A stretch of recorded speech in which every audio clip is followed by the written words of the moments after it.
La France est-elle capable d'organiser de grands événements sportifs? La question se pose avec insistance après le fiasco de la finale de la Ligue des Champions entre Liverpool et le Real Madrid. La France met en cause une fraude massive de billets chez les supporters anglais, une version largement contestée à Londres. Les précisions d'Anaïs Furtad. Réunion de crise à Paris. Les organisateurs de la finale de la Ligue des Champions sont tous là. 48 heures après les incidents au Stade de France, il s'agit de comprendre les origines du chaos. Le ministre français de l'Intérieur se justifie et dénonce une fraude massive de faux billets. Les préfiltrages évoqués par les stadiers, par le Stade de France et la Fédération française de football prévoient plus de 70% de faux billets à l'entrée du Stade de France. La présence massive de ces faux billets est effectivement le mal racine qui a causé les reports par 3 fois du commencement du match. Ce samedi, ils sont des milliers de supporters venus assister à la finale qui oppose Liverpool au Real Madrid au Stade de France. Mais selon le ministère de l'Intérieur, 30 000 à 40 000 Anglais sont sans billets ou munis de faux billets. À quelques minutes du coup d'envoi, des points de filtrage sont forcés.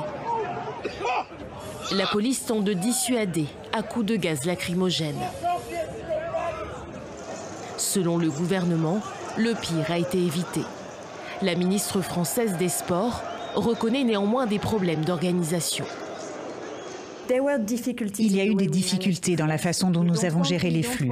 Il n'y avait pas de trajet clair entre la fan zone et le stade, pas de bus affrétés. De son côté, le Royaume-Uni s'est dit déçu du traitement réservé aux supporters de Liverpool. Le Premier ministre britannique Boris Johnson a demandé une enquête officielle de l'UEFA, l'Union des associations européennes de football. Avec nous maintenant, Cyril Combette, secrétaire adjoint pour l'Île-de-France du syndicat Alternative Police CFDT. Bonsoir, merci beaucoup d'être avec nous, Cyril Combette. La ministre des Sports, Amélie Oudéa-Castéra, a regretté en conférence de presse l'usage de gaz lacrymogène, notamment lorsqu'il y avait des familles et des jeunes supporters. Que répondez-vous ce soir sur cette question précise de cet usage ? Écoutez, je pense qu'en matière de maintien de l'ordre, le but était que le public en masse, venu en masse sur le parvis du Stade de France, ne s'amoncelle pas au travers des grilles. Et donc forcément, lorsque vous êtes sur du maintien de l'ordre, le but étant de préserver l'intégrité de tout le monde et de disperser tout le monde sur les points dangereux. Donc il me paraît difficile, sur des actions comme celle-ci, de distinguer, entre guillemets, les méchants et les gentils. Mais qui est responsable selon vous de ce fiasco? Qui est responsable selon vous de ces tristes images?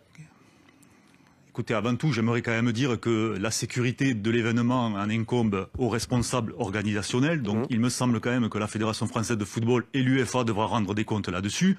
Et ensuite, nous avons 3 facteurs concordants qui amènent des explications peut-être à ce chaos.